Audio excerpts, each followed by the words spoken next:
Here's the thing about greatness. It's greedy and boundless. It's up before the sun and chases down the light. It ignores the hour and embraces the labor. It's not a condition.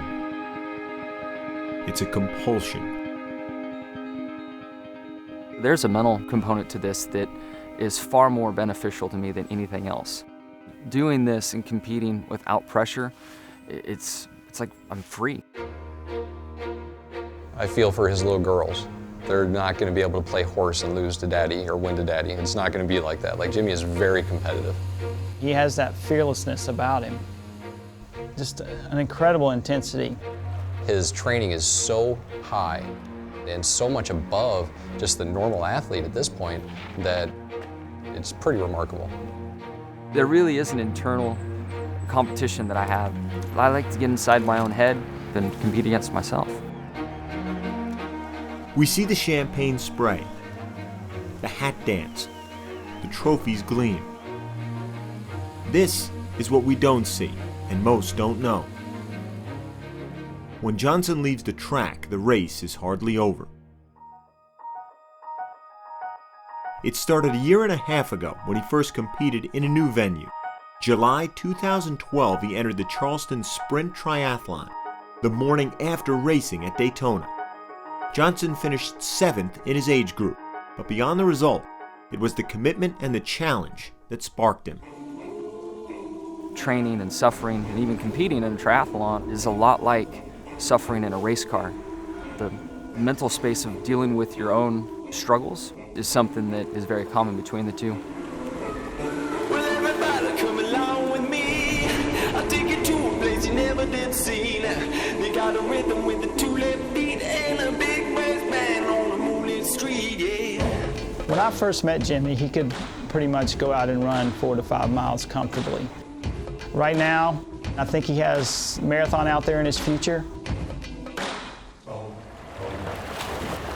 In the pool, most workouts we can be rather competitive and aggressive.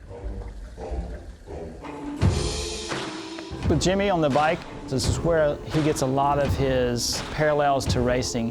When he's hurting that bad and his heart rate is screaming, if he can do that, he can pretty much hold it together at the end of a race. Sometimes when you're in the race car, you need to deal with a car that's not driving right, but not lose time. Run right to that ragged edge and not cross the line. And that's the same thing with the half marathon I ran or the triathlons I've done. You find that pace, right at the edge of your heart rate where you're gonna shut down and learn how to keep it there. And it's not comfortable. For Johnson, the training isn't merely about becoming a better driver. He's already one of the best drivers ever. Instead, the countless miles, the thousands of meters, the winding trails, they have become an end in themselves, as much an outlet as an obsession. When I train, it's one of the few times that I have a quiet space to think. I do find myself really focused on my responsibilities with the race team. I do a lot of visualizing and trying to think about the racetrack.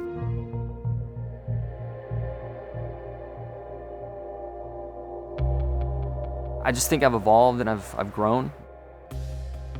I'm doing everything I can to win races and championships. Here's the thing about greatness. The road doesn't end. The light doesn't fade. The season never stops.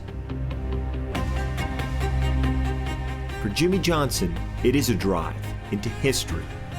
And history is never finished.